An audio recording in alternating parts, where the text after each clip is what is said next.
L'actualité, c'est la rentrée politique que nous avons faite en début du mois d'octobre pour marquer une nouvelle année politique qui commence. Il faut avouer que nous avons extirpé cette cérémonie de tout son faste dans le souci d'obéir ou de respecter les mesures gouvernementales qui interdisent, dans le cadre des rassemblements politiques, plus de 30 personnes. Donc nous avons fait ça à huis clos, exclusivement avec quelques membres du bureau exécutif.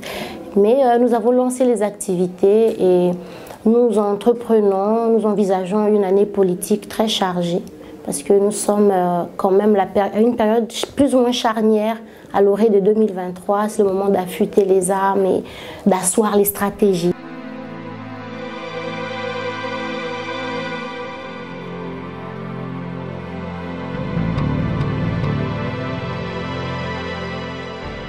J'étais candidate aux élections législatives, vous faites bien de le rappeler, dans un contexte assez difficile.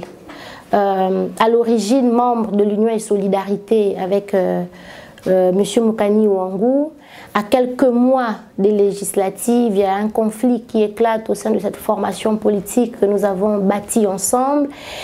J'étais partagée entre procédure devant le tribunal et la nécessité d'aller sur le terrain pour déjà conquérir l'électorat. Donc ça a été vraiment difficile, c'est une période qui m'a beaucoup coûté, aussi bien physiquement, émotionnellement, mais quand même, je pense qu'en bon soldat, quand même, j'ai pu me relever et puis je suis allée à Ndende. La particularité de ma circonscription, c'est que nous étions 10 candidats et j'étais la seule femme tête de liste. Dans un contexte traditionnel, vous le savez, la gérontocratie compte encore pour beaucoup. J'étais non seulement la seule femme tête de liste, mais j'étais aussi la plus jeune. Donc il fallait trouver les mots justes pour parler à toutes les générations. Et il fallait s'imposer, non pas par la force physique que je n'ai pas, non pas par la force financière que je n'ai pas, mais par la force de mes idées. Je suis sortie de la 2e sur 10 et je pense, comme disait Nelson Mandela, je n'ai pas échoué, j'ai beaucoup appris.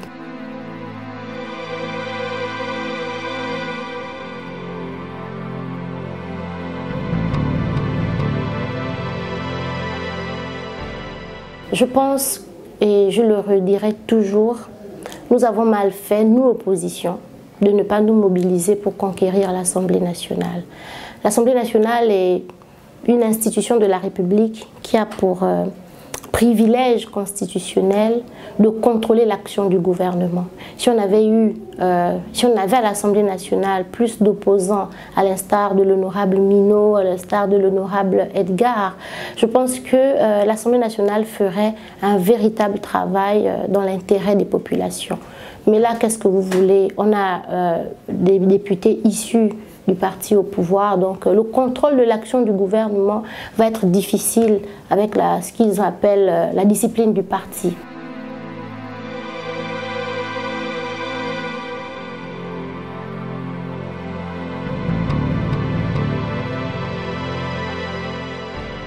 Absolument pas, absolument pas. Je suis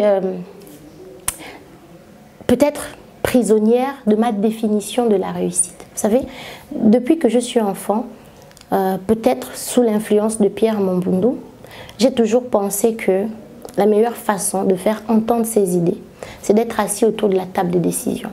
Et on ne va pas autour de la table des décisions en se disant oh, de toute façon, on sait ce qui va en sortir, du coup, ne pas y aller. Non, il faut y aller et se battre jusqu'à sa dernière énergie pour que nos idées prévalent. Donc, je suis contre le boycott, je suis contre la politique de la chaise vide. J'estime que lorsqu'on a en face de nous un système avec lequel on veut en découdre, il ne faut pas laisser une seule parcelle de respiration.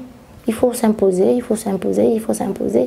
C'est des petites victoires, c'est le cumul des petites victoires, des petites places assises qu'on obtient qui font une grande victoire.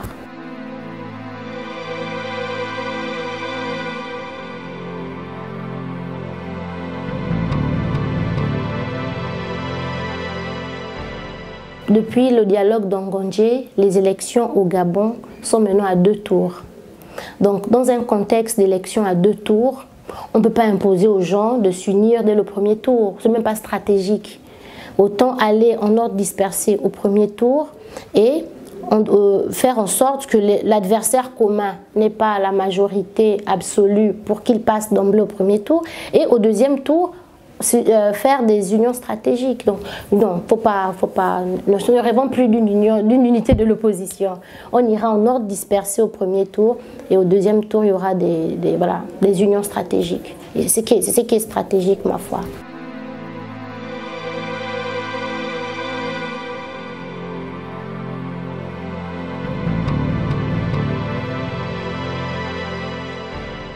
C'est Pierre Mamboundou qui a éveillé ma conscience politique. J'ai eu la grâce d'être née à Ndendé, et en 1996, Pierre Mamboundou est arrivé d'exil, et puis on a vu un grand monsieur. Il était aussi grand par la taille que par les idées.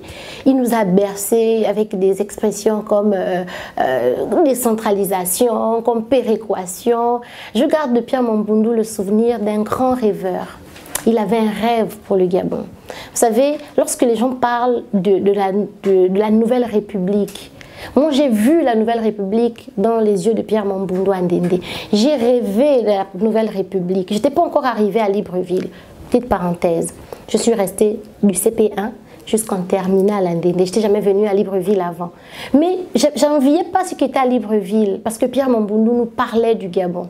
Et quand je suis arrivée à Libreville, les réalités et ce que j'avais déjà entendu de Pierre Mamboundou ont forgé ma personnalité. Je me suis dit, Pierre Mamboundou est mort en responsabilité. Il faut qu'on maintienne la flamme allumée jusqu'à ce que le combat pour lequel il est mort obtienne la victoire escomptée.